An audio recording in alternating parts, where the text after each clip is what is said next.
Hello, welcome to another episode of the Magic Kings podcast with the great big beautiful dads. Mike, what are we? We're back again. Back again. This is the recap that just keeps on giving. I love it. We might have to recap the recap once this is done. I feel like I need to quickly book a trip this weekend so that when we come back, we've got more recaps. Well, we got also Steve and Ashley's recap coming because they actually went to Disney World before I went to Disneyland. So they've just been on tenterhooks waiting to share their recap. So we'll get them on. We'll keep the recap going. But yeah, you're up next. So, All right. I'll have to call my travel agent and see what I can get popping off here. Perfect. Some good deals, So yeah, summer recaps rolls on. So we left things off I went through my whole trip. Anyone who's listened to the first two parts of the recap, I went through every detail of everything we did on our Disneyland trip. It was enough for two long episodes. I shared some takeaways. We talked about some of the things with Disneyland versus Disney World and just some takeaways about Disneyland throughout the recap. But I wanted to have this as just a overall reflect on the trip and on some of those takeaways. So nice. And I know you're a Disney World and Disneyland guy. So I think you'll have a lot of opinions about these things as well. Yeah. And honestly, I think after the luck you had with just short lines and the amount of time you spent at Disneyland, you may have experienced more of Disneyland in your one trip than I have in a lifetime, which is very impressive. It really adds to your pedigree as the Lightning Lane legend. It's coast to coast Lightning Lane legend now. I'm saying, hey, no, it's good. I appreciate that. And yeah, we lucked out, like I said, with the England-Mexico game on our first day, but yeah, those Lightning Lanes, man, it was, well, we'll get into it, but it made a huge difference at Disneyland for sure.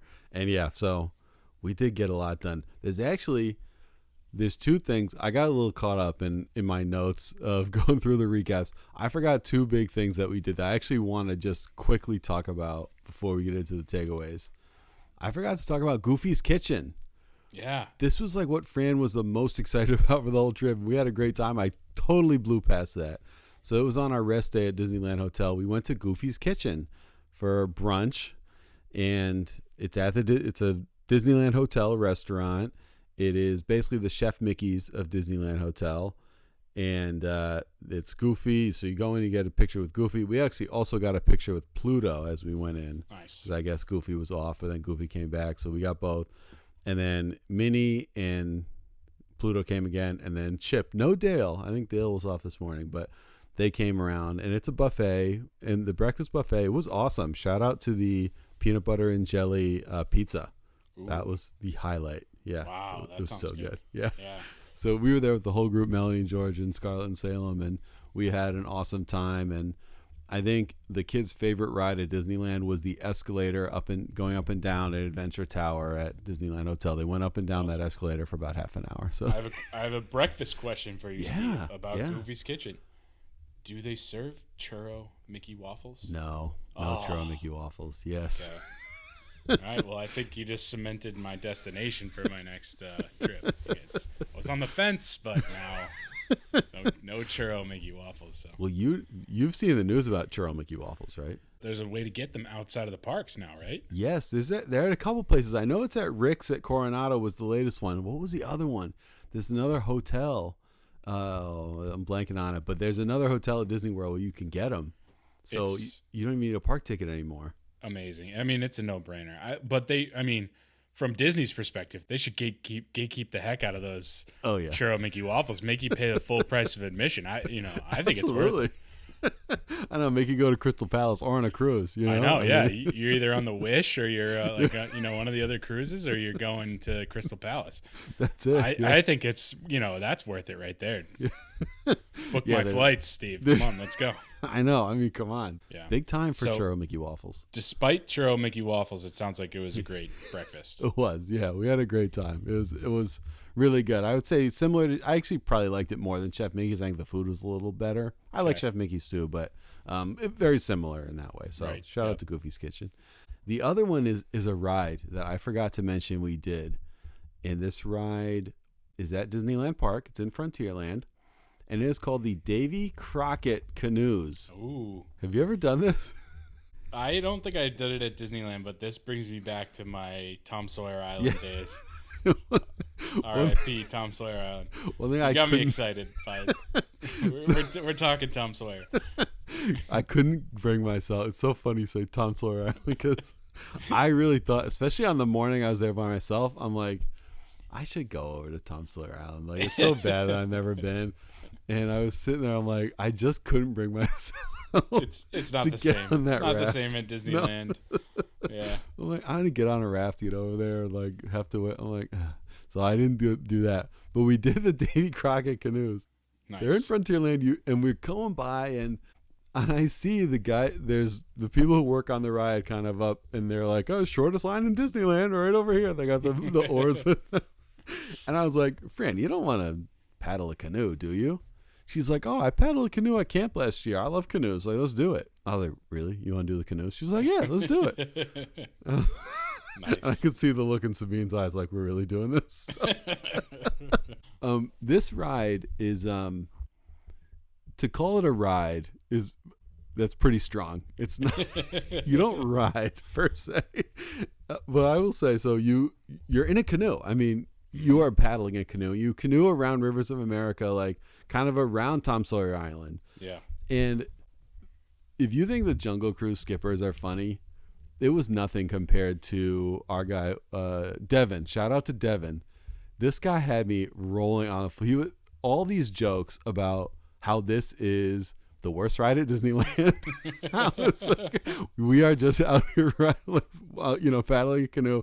Like you paddle past Tiana's, and you see people coming, like you see them as they come off down the big drop, and they're like, Devin was like, to your left, you can see people smiling because they're actually on a good ride. All these jokes. I mean, I was dying laughing, but like I was a little bit sore after, and I didn't get in better shape or paddling shape, but it was a lot of fun.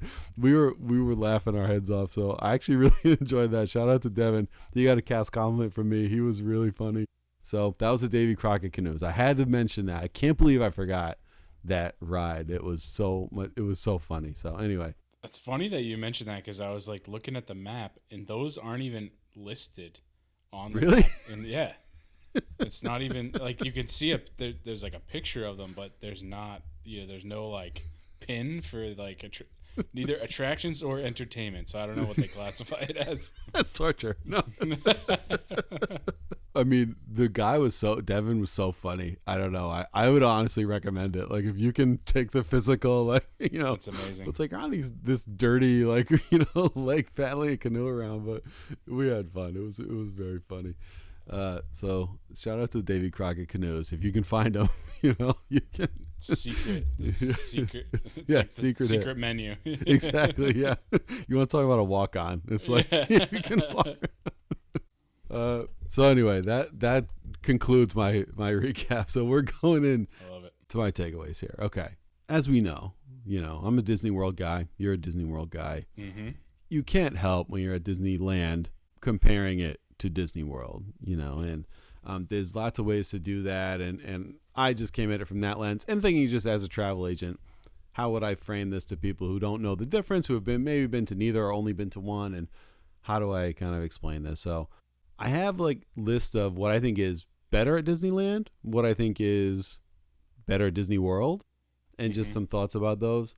But I want to start with one thing that I kind of am pretty ambivalent about. It's pros and cons in my mind. And it's something that I think many people say Disneyland is way better at. It's the characters. And basically the characters walking around. Okay. So at Disneyland, first of all, I think there's definitely more characters who are just walking around. They're not set up for a meet and greet. And they're just kind of part of the atmosphere, streetmosphere, whatever you want to call it. Like I saw the genie, I saw Geppetto like walking around, and Peter Pan and Pinocchio and all these characters just walking around. And at Disney World, I think this is a change since we were kids. We talk about this a lot. It's the set meet and greets. There's some characters walking around a little bit. It was definitely more at Disneyland, but there's also less at Disneyland of the set. There's a few of them, but like set meet and greet, you're going to go to this spot and wait in line and meet this character. So what I liked about it at Disneyland is that just seeing characters walking around adds to the atmosphere of the place, right? It's like, oh, the genie is just here because we're in a magical place and this is where he lives, right? Right. And that's kind of cool. But I think at least I and many people have sort of gotten used to the set meet and greets. Like whenever a character was walking around, inevitably people would start to line up near them and try to take pictures and have a meet and greet, right? Right. When they were not doing that, like when they were intentionally not stopping in one spot, it got a little bit awkward. Like one example is Tiana, Fran's favorite character, right? Was walking around in New Orleans Square, okay? Fran really wants to meet her, and she's not stopping. Like she's stopping here and there to meet with somebody who's near to have a moment, right? But like nobody's lining up, and they have to sort of explain to people like every step that like she's not stopping, like she's just walking around. And if you want to actually have a moment with her, you kind of have to follow her. And so Fran really wants to. Yeah. So here we are with a throng of people like following Tiana like in a circle around New Orleans Square. Eventually she kind of stops, has her moment with Fran. It was wonderful, whatever. But I don't know. It was a little strange. Tiana's just kind of walking in circles. It kind of took away from the streetmosphere aspect of it. So anyway, my solution would be at both places, there should be more of both. I think the characters are awesome. I think there should be more roaming at Disney World and more set stations at Disneyland. So I don't know. What do you think about that, about the character situation? Yeah, I do like when they're kind of roaming around. I've seen that happen too. Like the one place you see a lot of roaming characters is Galaxy's Edge, right? Yes. They've got the Stormtroopers, they've got Grogu and Mandalorian who kind of roam around, and that exact same phenomenon it happens with Mandalorian and Grogu, where people want to stop and line up and get a picture with Mandalorian and Grogu, and he's like on the move, right? He's got to walk around. So they have like a little route that they go. So it does get kind of weird.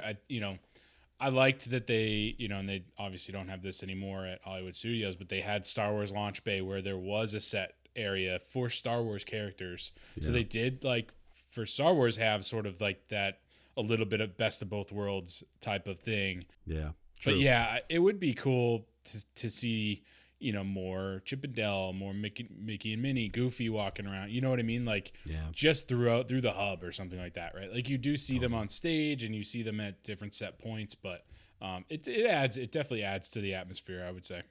For sure. And one thing I think Disneyland does well is exactly what you just said, which is the main characters, Mickey, Goofy, etc., walking around at the entrance area, actually of each park. You saw that a lot.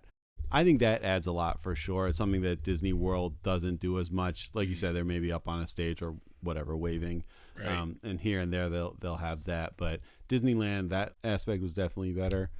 But yeah, I don't know. I think the characters walking around, if they tripled it, it would be fine. You know what I mean? At both places. I just think the more the merrier. It's hard to find, I guess, enough people who are that level of whatever who can do it. I don't know, maybe not. Who knows? Yeah, I wonder if it's also more of like a crowd control type of thing. Yeah, where they don't want to, like you said, people started following her around, right? Like, you don't want 10 of those happening all at one time. It becomes kind of like a logistical nightmare, I can imagine, right? But totally. It's like like you said, it's a cool experience. Like you're there for those magical moments. You're there to feel like you can meet a character out in the wild, right? Like that makes a big difference to the little kids, especially.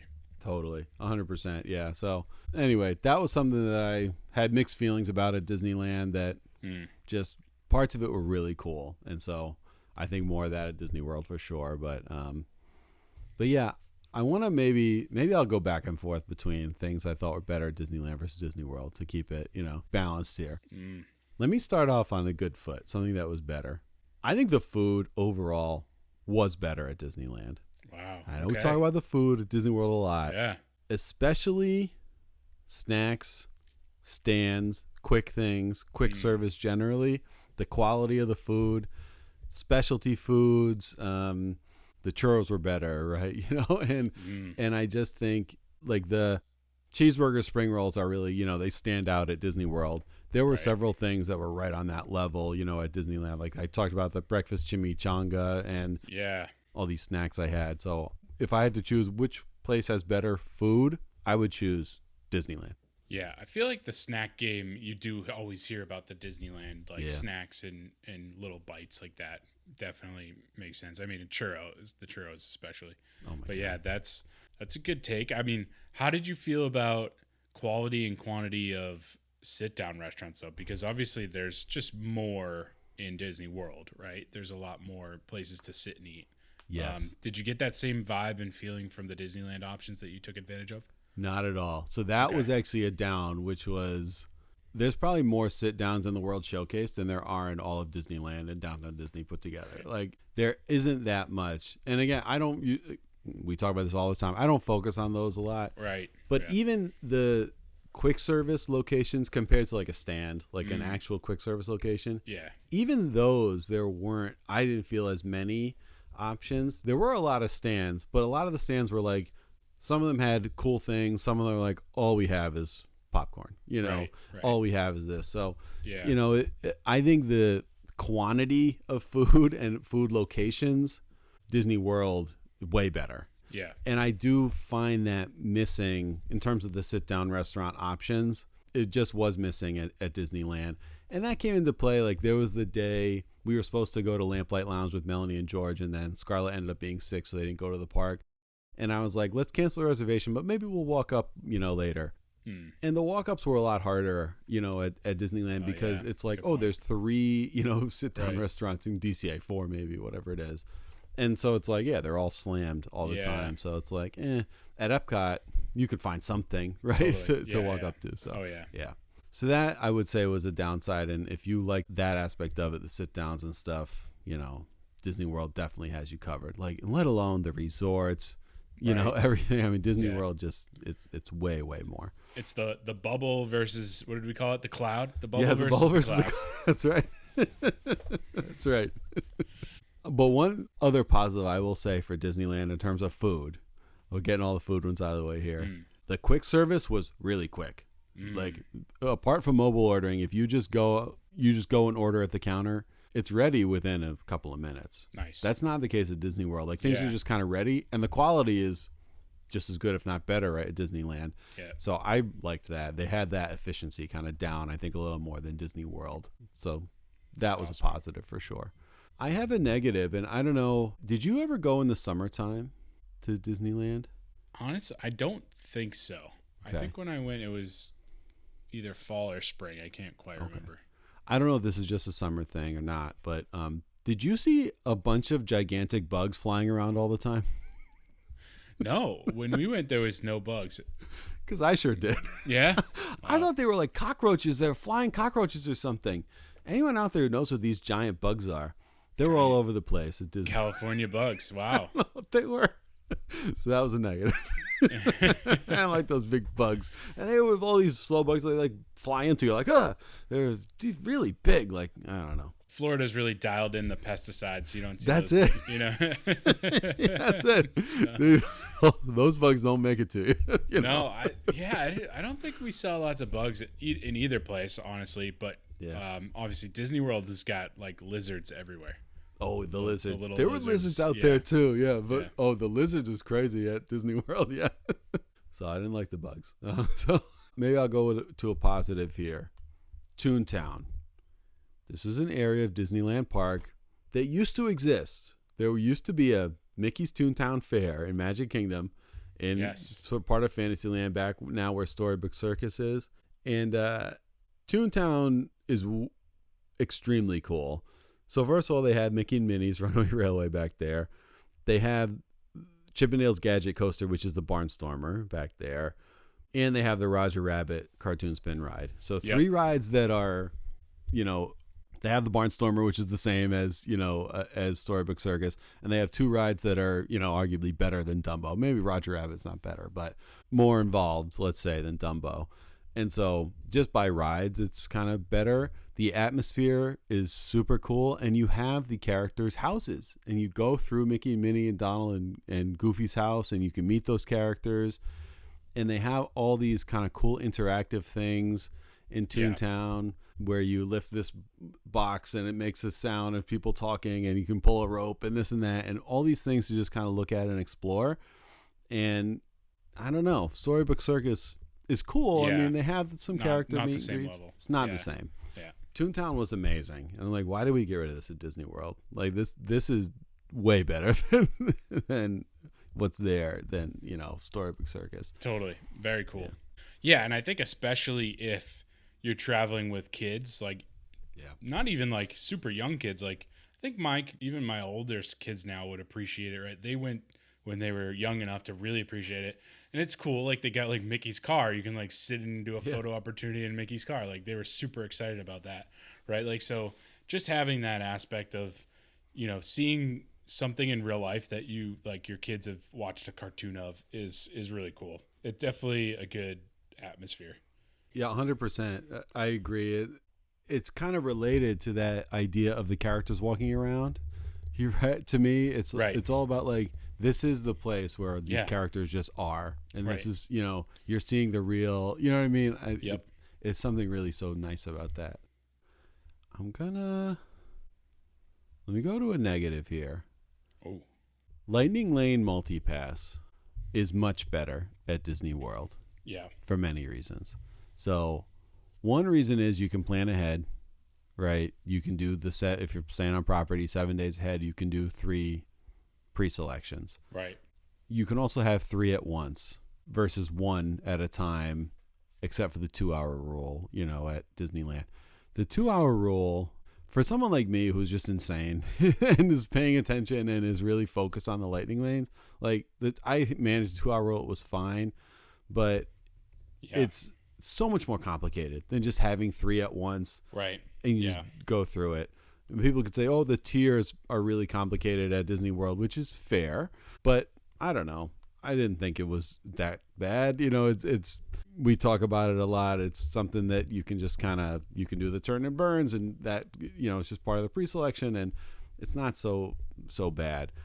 Also, just as I mentioned, there's no friends and family list like there is at Disney World, and so the lightning lanes got messed up. It was just like a buggier system, and people don't use magic bands. I think I probably have more to say about that, but it just takes longer once you actually get to the lightning lane.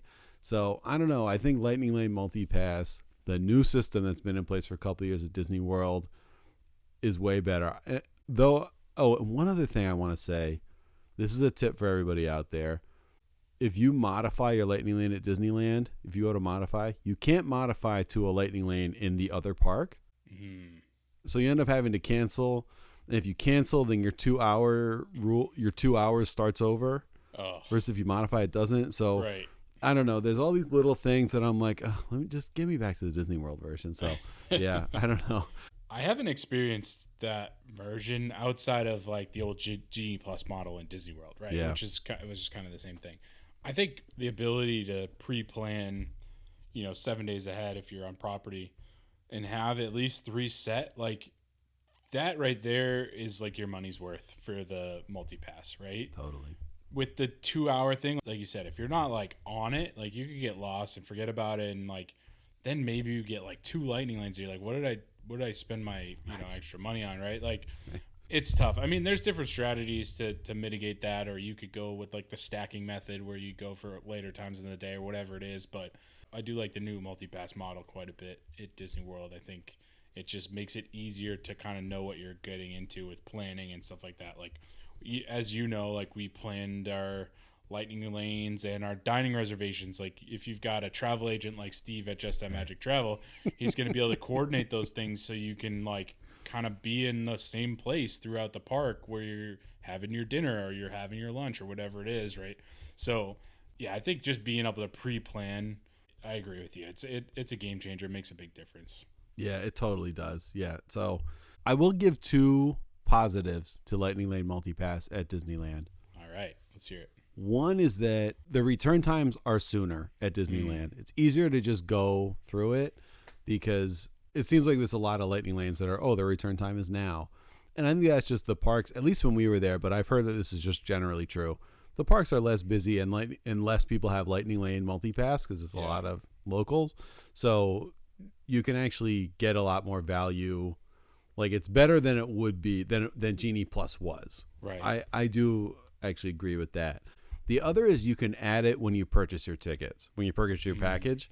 Okay. And that's really nice if you know you want it, because it's just part of your package price that you can pay off over time, right, from until 30 days before your trip.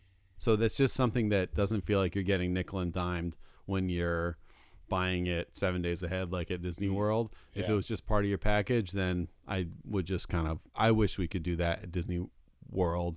There was a time in the Genie Plus days when you could, for a brief time, and I kind of wish they would bring that back. So those I'll give to Disneyland. That is definitely, those two things are better at Disney than Disney World. So, all right.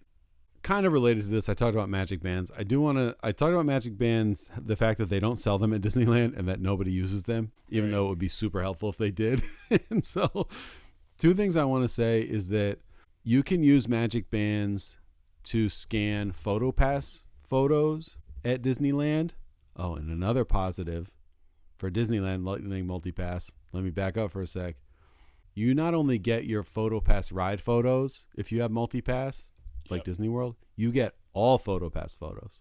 Oh. So that's really nice. Yeah, that's I cool. wish they would bring that. It seems seemingly there are fewer PhotoPass photographers at Disneyland. I don't actually know if that's true. It just seemed like it to me.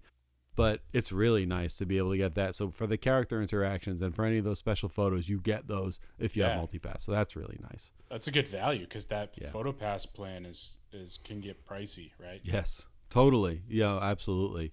Yeah, I wish they would bring that to Disney World. It's a really nice benefit of Lightning Lane Multipass. But for the PhotoPass photographers, they can scan your Magic Band, so that's good.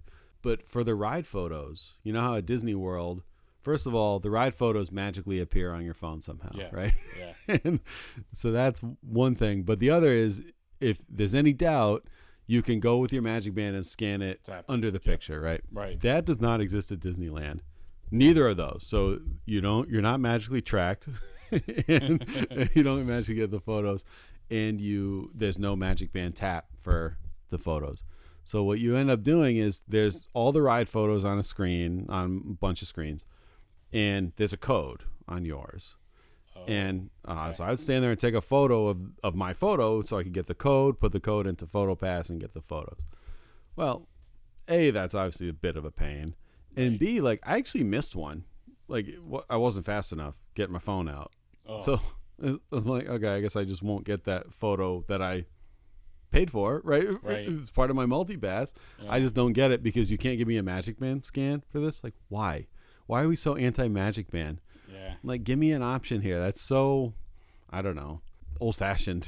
Yeah. And at Disney World, like, even the character meet and greets there's like a thing at the end as you're coming out where you can tap and get your photo, right? Like, you don't have to worry about it not syncing or not, bringing you can walk in without your camera and they'll take pictures and you can get like 8 different photos just by tapping your band on the way out. Totally. Right? So it's so weird that I wonder why. There must be a reason why they're not, pushing the Magic Bands in Disneyland as much. I don't know. I guess they never were a big thing there. I read a little up on it a little bit, and I don't know, just they never pushed it much, so it was never a big thing. You also can only use Magic Band Plus at Disneyland. I don't think regular Magic Bands were ever a thing, so I don't know if it's much more than that. It's just the culture of the place was different, and they just didn't, I don't know. My impression was like people are a little too cool for the Magic Band. Maybe, yeah. Like, put on the Magic Band, like, come on. So I have, now we're on the topic of Magic Bands. I have a question for you, Steve. I don't know if you've noticed this, but if you go in the Disney Cruise Line app, they call them Disney Bands. Yeah. Is there a reason they're branded differently for Disney Cruise Line, or is that just to kind of like distinguish it as a cruise thing, I guess, versus a park thing? Yeah, it's a great question. So one thing I know about the cruise is that similar to Disneyland, you can't use a regular Magic Band. It has to be the Magic Band Plus. Mm-hmm. So the ones that light up. Yep. But I don't know otherwise. I think it's probably just a branding thing more than, I don't know. But I used my Magic Band Plus on the Disney cruise, and it was handy. And those, it's like every character interaction, they have the Magic Band, scanner, and for those photos, that's huge on the cruise. So Yeah. I will say at Disneyland, for the ones that had the PhotoPass photographers, you could scan just for them. It's just not the ride photos. But I will say that most of the set character meet and greets did not have a PhotoPass photographer. Only kind of select ones did. So. Okay. So yeah, that's Magic Band talk. You've kind of said like, are they gearing up for something else? I kind of hope so. And I think maybe even Disney World could be switching to something else. I think Magic Bands are probably less popular because of Magic Mobile and things like that at Disney World. And now they're expensive. And whereas years ago they were free, right? They just gave them to you when you checked in. So I think maybe they are transitioning to something else in the next 5 years, but I don't know. Yeah, I have no idea. I wouldn't be surprised. I've also heard rumors that they're trying to kind of limit, it's like, I don't know how you could pull it off, but they're trying to limit like the amount of time people are on their phone, right? Yes. Because you're on your phone a ton, looking at wait times, looking at maps, looking at reservations, lightning lanes, all this stuff. Like, it takes away from being there, kind of like that's the downside to like the convenience of the Walt Disney Experience app. It's like, well, I could do all these things. I could get all my reservations. I know when there's wait times, but then you're not like taking it all in. You know what I mean? Like, you're not bringing in the sights and the sounds as much because you're kind of distracted a little bit by your phone. Yeah. At least one person, as you and I know, at least one person in the group is distracted by their phone. But yeah, I wouldn't be surprised if they come up with something completely novel that's like, eliminates the need for the Magic Band and the phone app, right? Like all in one. Like, I can't even begin to contemplate what that would be. Yeah. But it would be really cool if they came up with something where like you could just be in the moment, right? Like you could still experience the ease of use of lightning lanes or reservations or whatever somehow. I don't know how you could do that, but also just be in the moment at Disney World, because there's so many things to take in. There's memories, there's time with your kids that is part of the reason you go, right? Totally. So I could see them coming up with something cool and novel that we've not even contemplated. I agree. Well, maybe this is the next Imagineering episode. Yeah. I think in today's world, there's no way you're going to cut the phone use by 100%. Totally. Can you cut it by 20%? Yeah. 30%. Right. Because I will say, I make it a point to balance my time, even though I'm very focused on the lightning lanes and stuff. Mm-hmm. I'm not doing it all the time, and I will like let it go, if I'm trying to be in a moment. But when I do it is like when I'm in line, right? I scan the lightning lane and I take it. But being in line is time with your family. It's taking in the scenery. It's the sights, right? I am missing something, right? Doing all those things when I'm standing in line. So I would be very into reducing the phones. And I've seen that in the new regime with, shout out to listener Josh, one of our biggest listeners. Yeah. And the new regime has talked about wanting to make things simpler and reduce the phones, like you said. So we'll see. We'll see if they can pull it off. It would be great. But, I mean, the Magic Band is one way that you reduce the phone. Right. I think so. Yeah, maybe it's like a Magic Band plus where it's more interactive. It's almost like an Apple Watch where it's got some functionality to it, right? Or maybe it's something even cooler. Like, I'm thinking like Meta glasses, but for Disney specific, right? That are just like, you get some like AR type of thing where you can see wait times in your head, and then you're just like a total like lightning lane wizard. You're God, above Steve level lightning lane. Let's not get ahead of ourselves just by wearing these glasses. You know what I mean, Josh? Are you writing this down, Josh? Give me a call. I got some ideas. That would be something. Wow.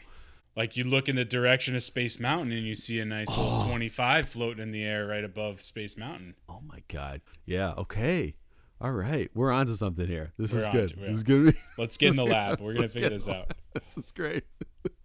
So, all right. So I think that's all I have to say about Magic Bands. It may come up again, but we went down a rabbit hole there. No, that's good. We can move on. No, this is great. I want to bring us back to a positive. Again, it's a Land of Disneyland Park, New Orleans Square. And the equivalent land at Disney World in Magic Kingdom would be Liberty Square. Mm-hmm. It's the same, serves the same kind of purpose. Yep. I'm not a huge Liberty Square person. I mean, I don't dislike it or anything, but it's not doing much for me. I think New Orleans Square blows it out of the water. It's so cool. The alleyways, there's the shops, there's the atmosphere, the characters, the food, and it's got Haunted Mansion. It's got pirates. I mean, Liberty Square is Haunted Mansion, but it's got pirates. It's got that feel and the atmosphere. It's just so cool. The architecture, everything. I find Liberty Square, as cool as parts of it are, other parts of it are a little bland, I think. And New Orleans Square, even though it's packed in there always, seemingly, it's really cool. So I loved New Orleans Square. I kind of wish, like, because I think Liberty Square and the America Pavilion at Epcot are a little too similar. Yeah. I almost wish one of those was New Orleans themed or something like that, that like, do we really need both of these? One of those could be New Orleans Square easily. So shout out to New Orleans Square. It was probably my favorite land at Disneyland Park. It was really cool. And to that point too, like that kind of plays into the Haunted Mansion. I don't know if you noticed this. The Haunted Mansion outside is different for each park because it's New Orleans themed outdoor exterior in Disneyland, and it's colonial kind of theme in like Victorian kind of colonial in Disney World, based on those different locales, which is interesting. But I agree with you. I feel like there's a lot of room for more, like maybe even just add some couple little extra things to Liberty Square, right? Like what do they have? The Christmas shop and like one place or two places to eat. Yeah, and Sleepy then, Hollow, and Columbia then, Harbor House, and then like Hall of Presidents. Like, maybe we can add something else there. Add something, Give me like the what is it at Canopy? Well, it's the Yankee Cannonball. Give me the Yankee Cannonball, wooden roller coaster. Shout out to Canopy Lake Park in New Hampshire. Yeah, something. No, that'd be cool. Yeah, I don't know. So New Orleans Square though, it was awesome. So, all right, I'm gonna go to one that is going to get me in trouble with a lot of people. This is a negative, okay? Everything I heard before I went to Disneyland is that this is Walt's Park. Yeah.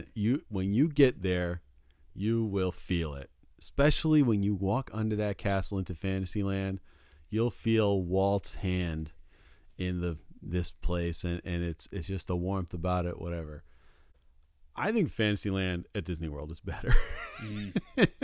I'm probably the only person on earth who thinks this, although I'm curious to know what you think, Mike. But I just want to say, like, the little rides that like we rope dropped that I love. I have a Mr. Toad's Wild Ride shirt. Don't get me wrong. I love all those little Snow White's the Snow White's Enchanted Wish and the Alice in Wonderland ride. But let's call it what it is. These are somewhat rinky-dink, old-fashioned, rides that are full nostalgia. Right. Yeah. In my opinion, that's even the Matterhorn, I would say, I enjoyed the Matterhorn a lot, but I don't know, compared to any other thrill ride, it was, it was nostalgia. It was that because it's old and, no offense, rinky-dink, that's part of the charm. Right. But I don't know. And part of that too, and I do want to hear your opinion on this because I don't know if you agree with me at all. But the last thing I want to say is I barely fit on a lot of the rides.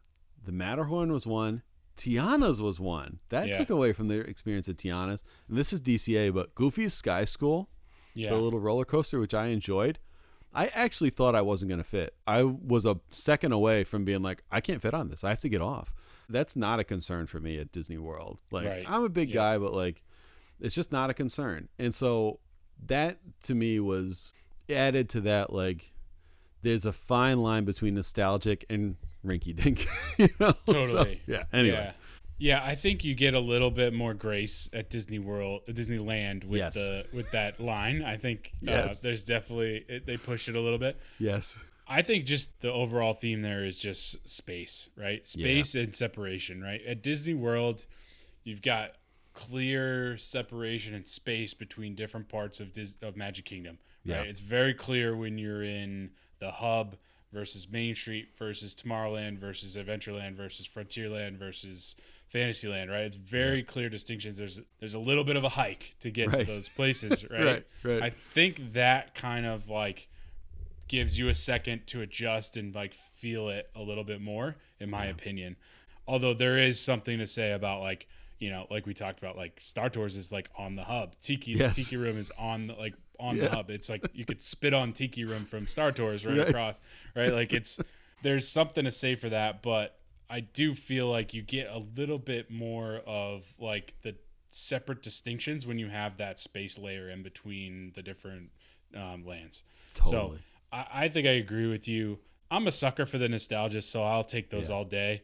Right. But yeah, I mean, even with some of the Disney World rides, like, you know, we've talked about Tomorrowland Speedway and Jungle Cruise and, you know, some of the other stuff where there's definitely things they could do to update it. And I feel like they are hesitant to do that because of the nostalgia, because of the originality of those things, which I get. You kind of have to balance the two. But I feel like overall people would be open to it. Like, put some nods to the old and bring in some new aspects. And I think they're doing that with like the animatronics on Pirates, right? They're doing those new cool animatronics.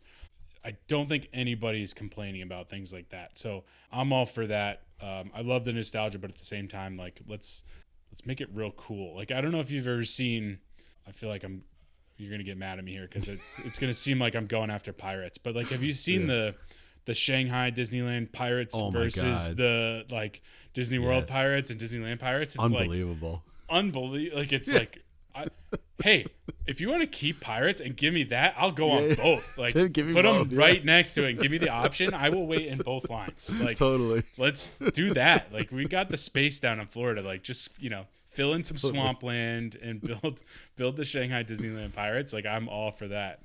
Totally. But yeah, like it's like it's a delicate balance. I think you get a little bit more leeway with Disneyland. Because it's Walt's land, and you're like, you know, all of that history plays into it, and you're appreciating what it was at the time and all that stuff. But, you know, let's not be afraid to make it magical today, right? Like, there's so many things that could take it over the top. I agree. No, you said it perfectly. I think about Magic Kingdom, where Snow White's Scary Adventures, the old dark ride, is gone. Seven Dwarfs Mine Train is now there. Mm-hmm. Yep. A lot of people, and I don't blame them for this, I don't think they're just saying it. A lot of people would rather have Snow White's Scary Adventures than Seven Dwarfs Mine Train.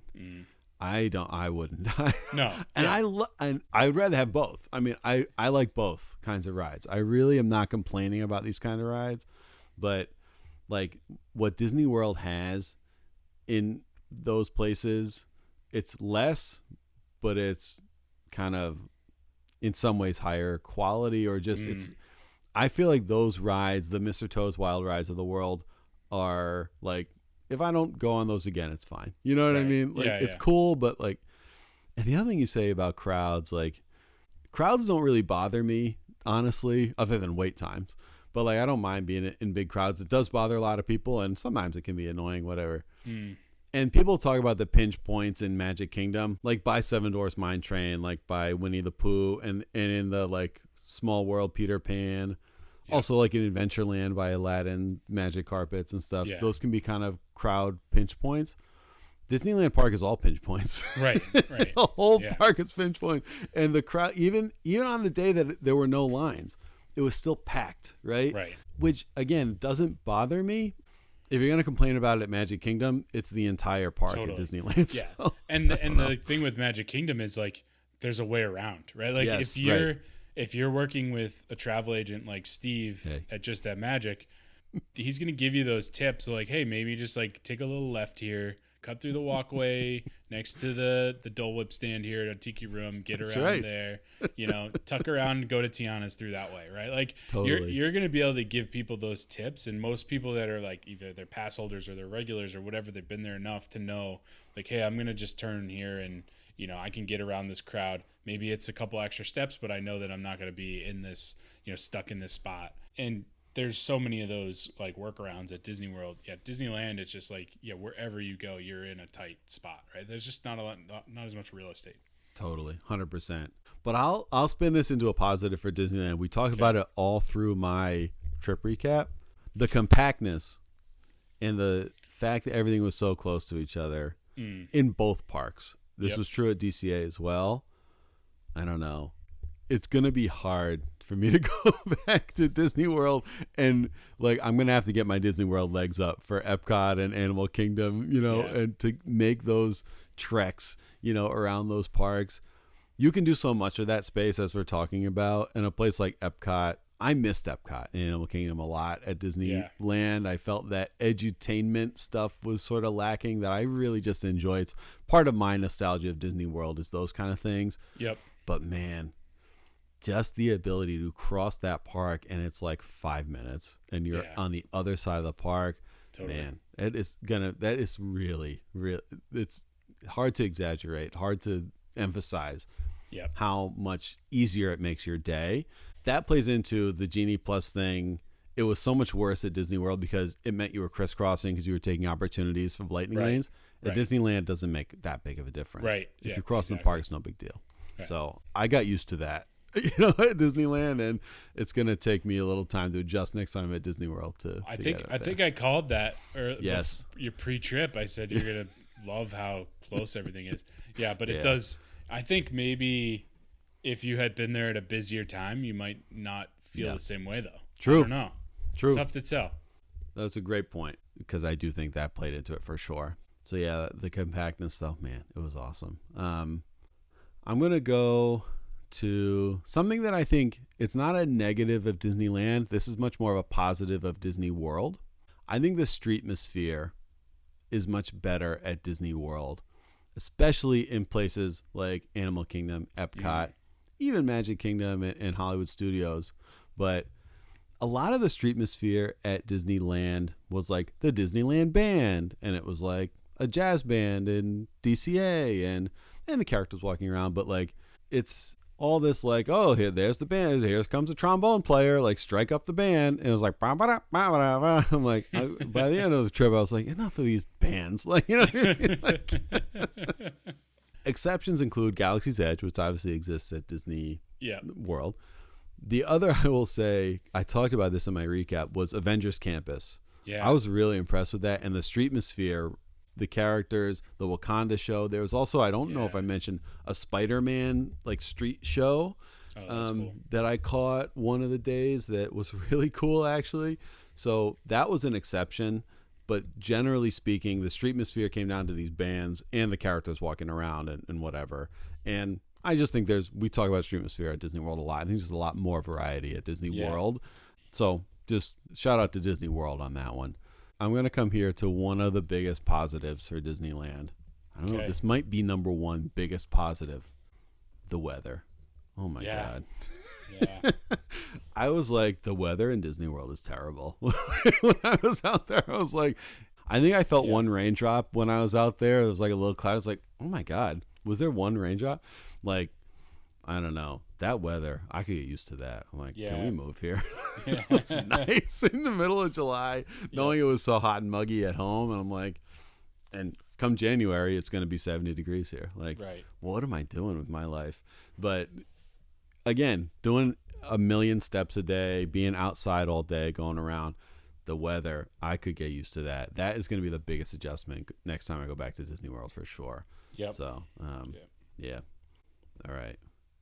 I'm going to go now to one of my biggest negatives. This is another thing that's going to get me in big trouble with people. All right, let's hear it. Sound off, people. Sound off in the comments. And actually, I want to throw it to you before I get into it. Okay. And again, I will say it's more of a positive for Disney World than a negative for Disneyland. But I'm just going to say it, the cast members. Ooh.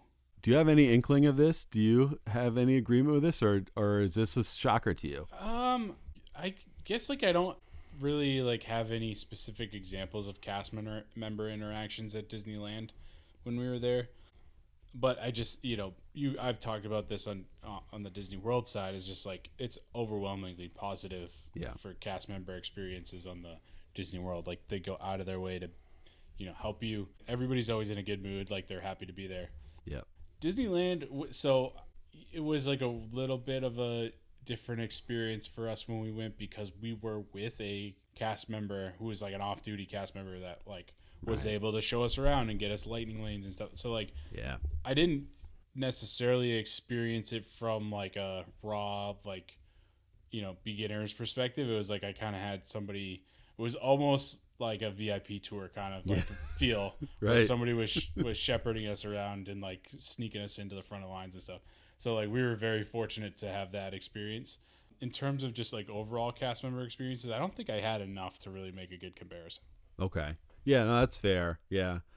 So what I want to say off the bat is the service, like in terms of the efficiency, the effectiveness of the service was just as good as Disney World. Yep. Excellent. Above and beyond. Awesome. Like competence, everything. Right. I'm going to sound like a boomer here. All right. Would it kill them to smile once in a while? Would it kill you to smile? Like, I found the median cast member. Yeah. The median cast member at Disney World is enthusiastic and going out of their way to help you. Yeah. The median cast member at Disneyland was extremely competent and effective and efficient and impatient and unfriendly. Honestly. And that's going to sound like an exaggeration, but the more I got, especially in the parks, I will say Disneyland Hotel felt like Disney World level of cast members and service. That was different.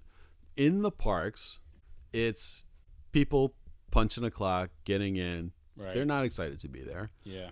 They're a little bit, if you're not super dialed into what am I supposed to do here, they're pretty like, they're going to not yell at you or anything, but like at Disney World, they'd be like, oh, hey, sir, like, could you just come here? Right. At Disneyland, they're like pointing to you and like, get over there, it's that kind of thing. Right. And there's many examples of fantastic cast members at Disneyland. We talked about how we got pixie dusted. I can think of several examples of cast members who did have that smile, friendly face, go above and beyond when I had a question, when there was something happening. So there's a good half dozen examples of that. But like there's one example of we went up to there's a quick service location in DCA and Avengers Campus called Pim's. We talked about Pim's. Yeah. So we were walking by there one morning and Fran just wanted something to drink, whatever. So I went up. There's a bar outside that has just drinks at Pim's, so it doesn't have the food. There's no line, so I said, do you have any orange juice here? And he said, no, this is a bar. So I said, well, often bars have beverages. So do you have orange juice? Like, it's a bar? Yeah, I've been to bars before. Have you ever heard of juice? Juice is a drink that bars sometimes have. Especially orange juice, which is a very popular like mixing cocktail, like a cocktail mixer. With an attitude. Oh. I was like, are you kidding me? And like, I don't know. I don't take that kind of stuff. I don't like being talked to like I'm stupid, especially not at Disneyland. Right. What you say is, oh, no, we actually don't. But inside they have some, so you can go in there. Or like, no, I don't have any, but I've got lemonade or cranberry juice or whatever. Right. Like Yeah, offer. exactly. I feel like you'd get that response at Disney World, right? Totally. Like they would be like, oh no, but like, is there something else I can get for you? You know what I mean? They would be nice about it. Yeah, Totally. they would be. Yeah, they wouldn't be condescending. That's it. I hate being condescended to. Yeah. So that like stuck in my craw. Like I said, it wasn't everybody, but I was missing the college program. Like shout out to Adam, our guest. Like I was missing those enthusiastic, Yeah.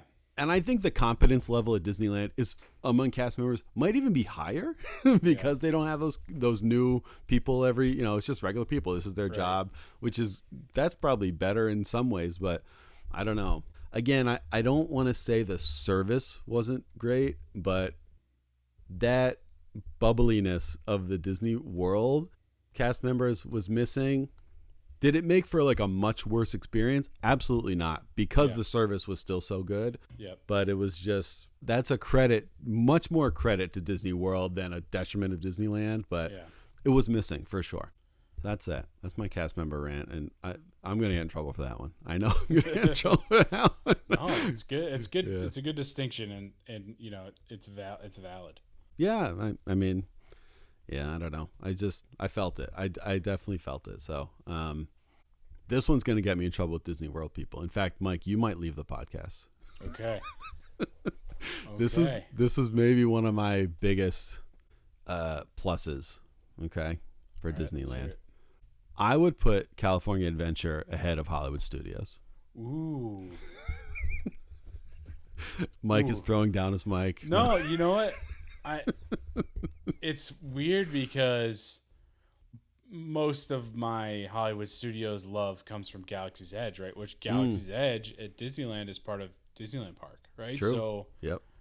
I don't know that, like, I mean, then you get the Avengers and the Cars Land stuff, which you don't get. I mean, you get a little bit of Pixar in Hollywood Studios with Toy Story, but you don't get the same Cars vibe. You don't get the Avengers stuff, right? Yep. So, like, I don't hate that take, Steve. Great. I think All right. if you told me, like, it's because, there's no Galaxy's Edge and you don't like Galaxy's Edge, then I might have to cut you off here and find a new travel agent. But no, I get it. I mean, like, I totally agree. Like, I think the Cars Land stuff, like Radiator Springs, that's awesome. Like, it's so cool. Like, I really wish they did. I know they're doing Piston Peak, but like just having the downtown from Radiator Springs and like doing the neon light up at sundown and all that stuff, like that's so cool. Yeah. And something that I think anywhere in Disney World is missing. And then even the Avengers stuff. And I think we've talked about, there's some reason why they can't do the Avengers stuff down in Florida. Yeah. But I'd love to see more of it.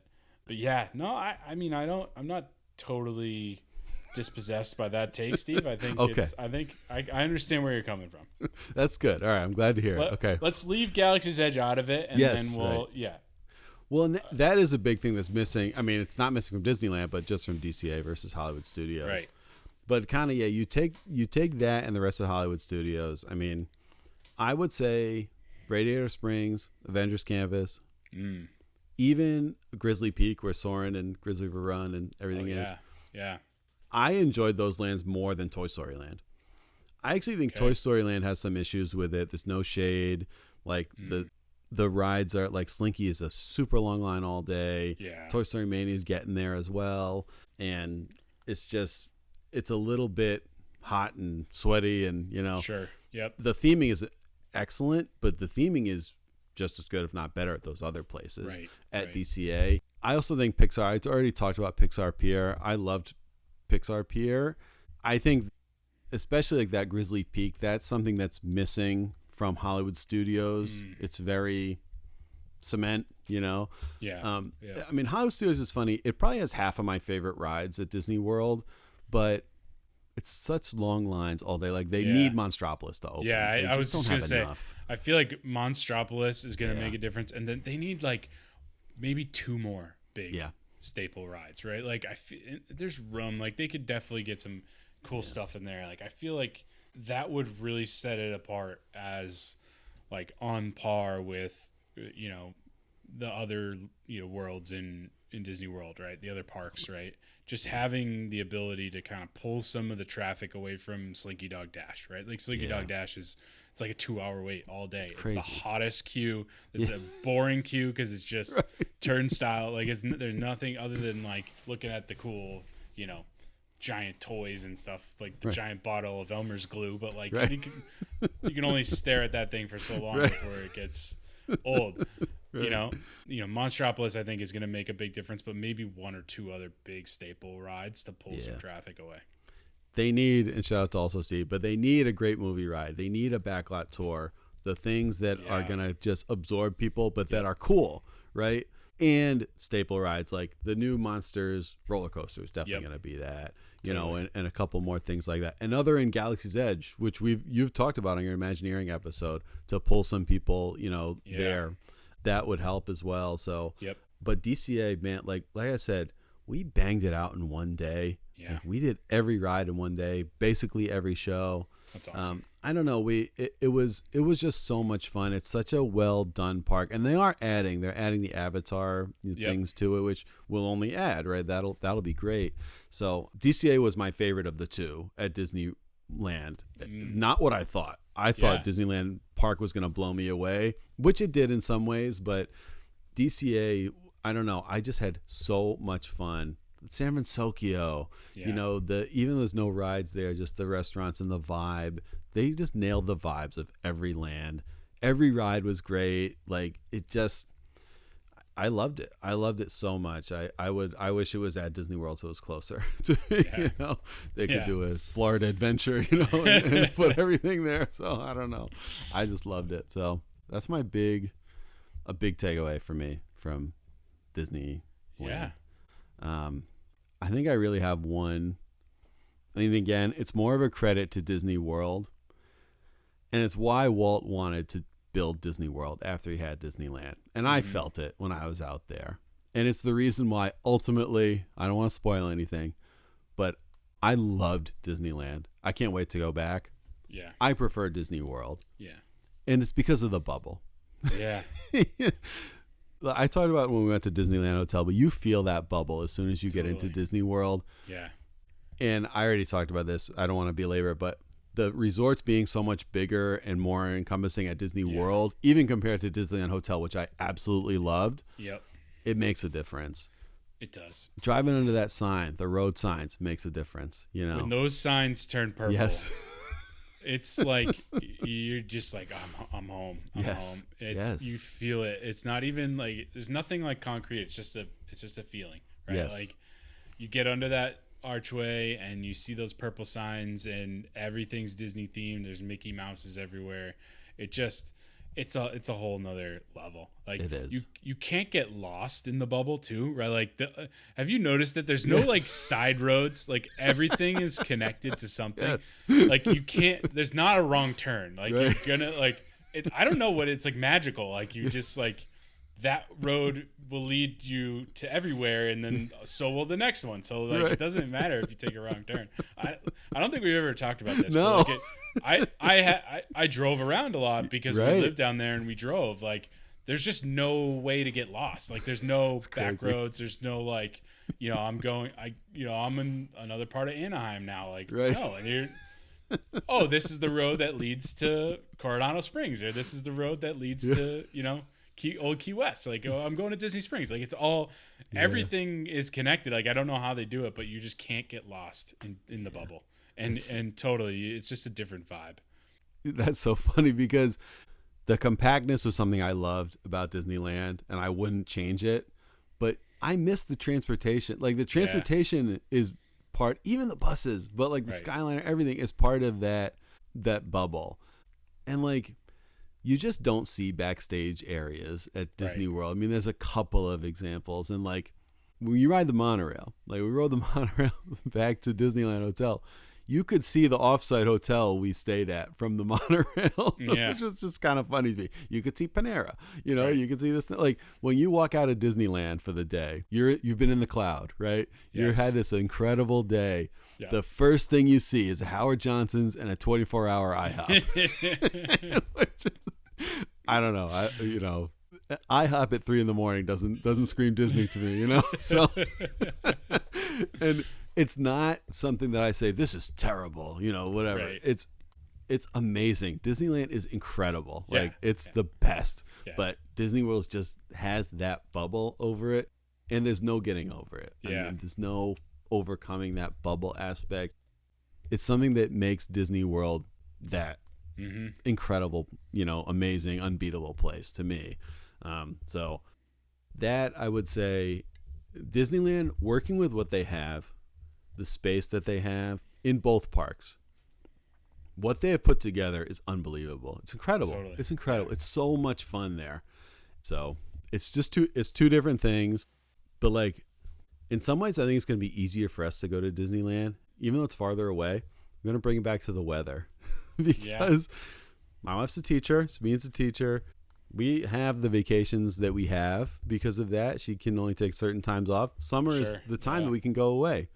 They're not itching to go back to Disney World in the summer. You know, we're probably not doing that anytime soon, as much as I thought it was fine. But, you know, Disneyland is going to have a place for us where we'll be going back, I think, pretty often now. We absolutely loved it. So, and you've got like the cousins and the family that also appreciate Disneyland, right? So like you've got that connection where it's not just like you guys going out of the blue. So that's really cool.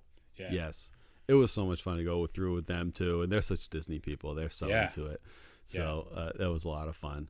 So I want to do one more thing before we wrap, but one thing that I wanted to do as a comparison, and maybe we'll bring in Melanie and George for this too, but I wanted to compare all the rides that are similar between Disneyland and Disney World. Yeah. And just for fun, have us pick one. What we like more. So I like this idea. I think you got to bring in some other experts, right? Oh yeah. Like, I feel like you get a good, get a good cross section if you get a couple people in the mix. Yeah, I think we'll get more coverage of people who've done both, and maybe we'll have some ties to, like, world to like land, whatever. So that'll be its own episode. I think that'll be super fun. Yeah, that'd be great. It'd be great to have them back. They were fun, and to hear their take on the trip too, right? Because they probably had some different experiences than what you did.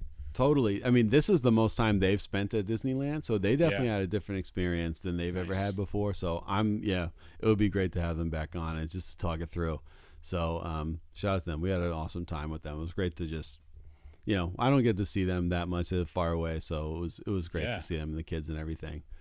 But I can't leave my takeaways about Disneyland without going through my top 10 rides. Before you do that, I've got a question for you. Oh, okay. A comparison question that I can't let you skate by without hearing what your take is on this.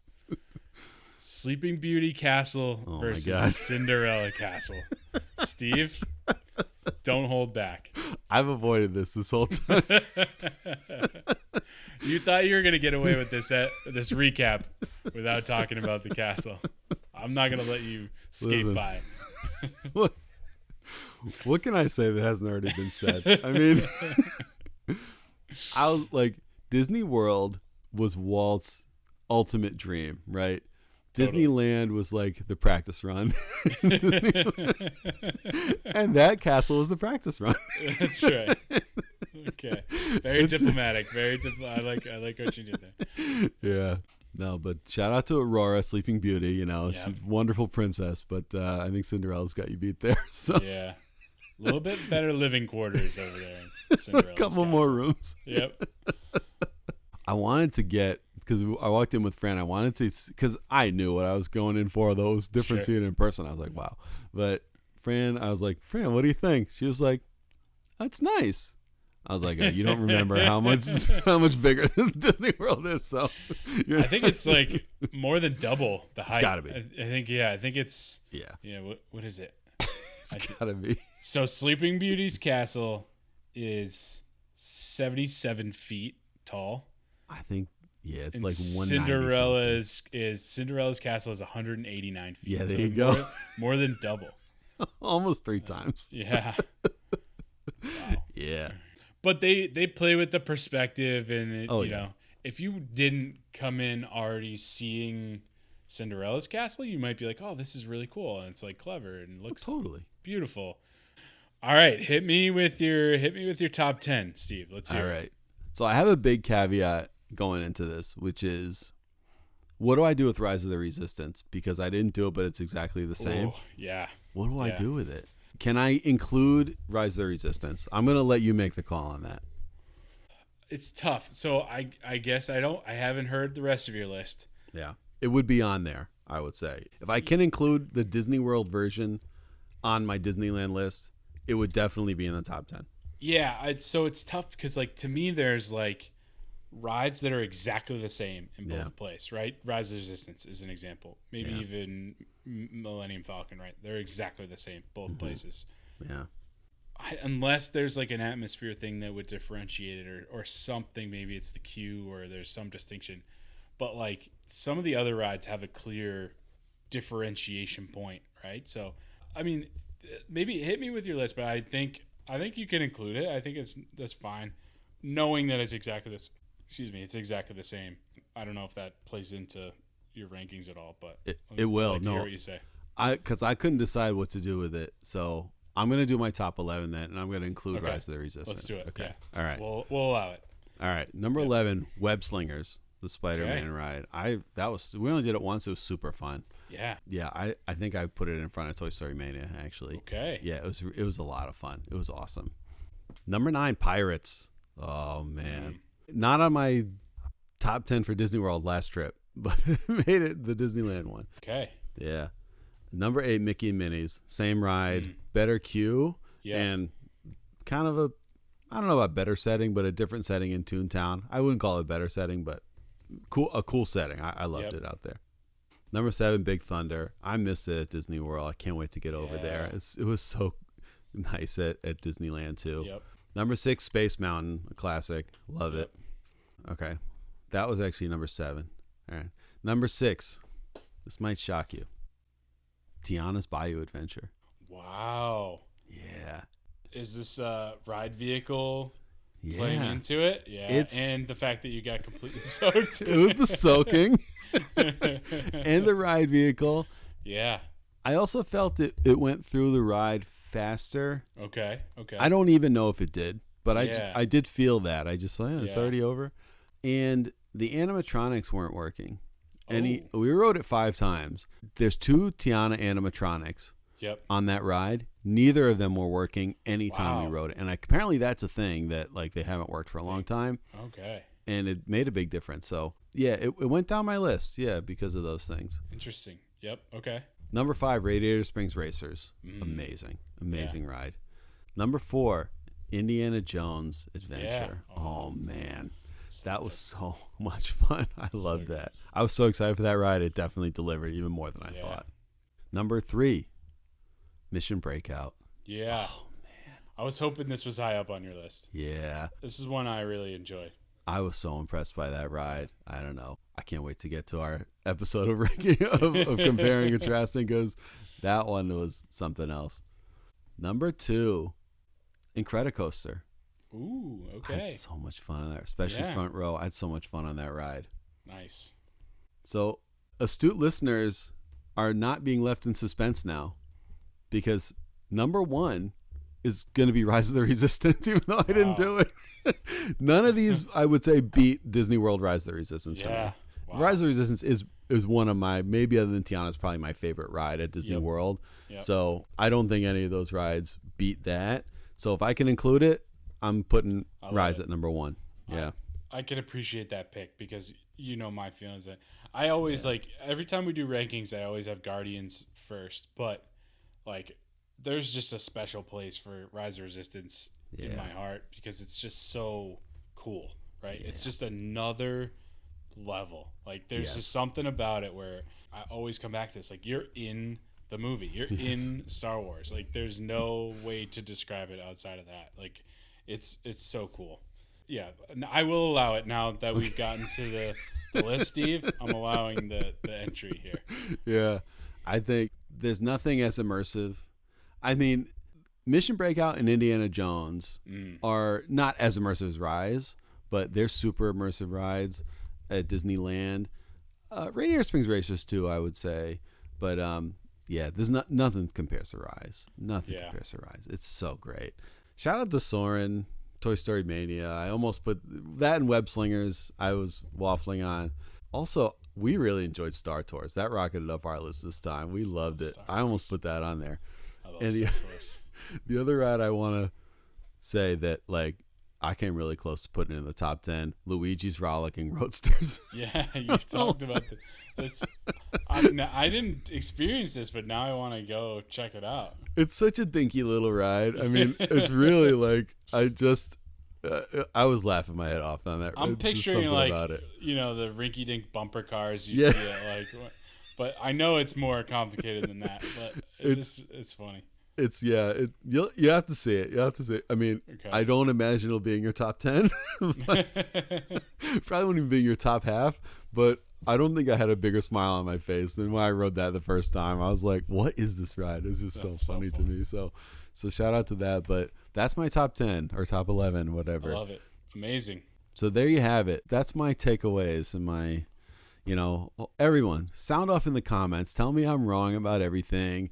Tell me that, everything I said was way off base and that you're never listening again. We want to hear from you, Leave a 5-star review and just trash all my opinions, please, And if you really want to challenge Steve's rankings and Steve's recaps here, you can always go to Disneyland yourself, call your travel agent, Steve at Just Add Magic Travel, He'll book it for you. He'll get you your lightning lanes. Right. He'll get you at the Disneyland hotel, right? So, oh my God.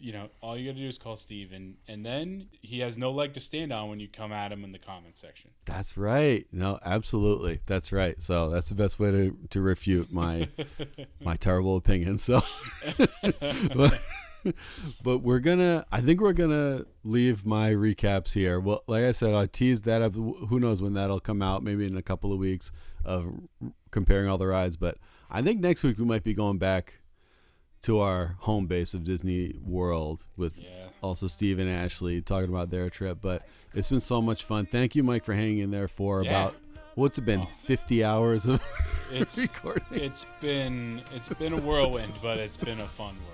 Good. Right? I'm glad. Yeah. It's making me want to, see if I can squeeze in a little West Coast adventure in my life. I don't know. I'm scheming already. I'm dying to get back there. I'm dying now. Now I got another place I'm dying to go to. I got to go to Disney World and Disneyland all the time now. But hey, it is what it is.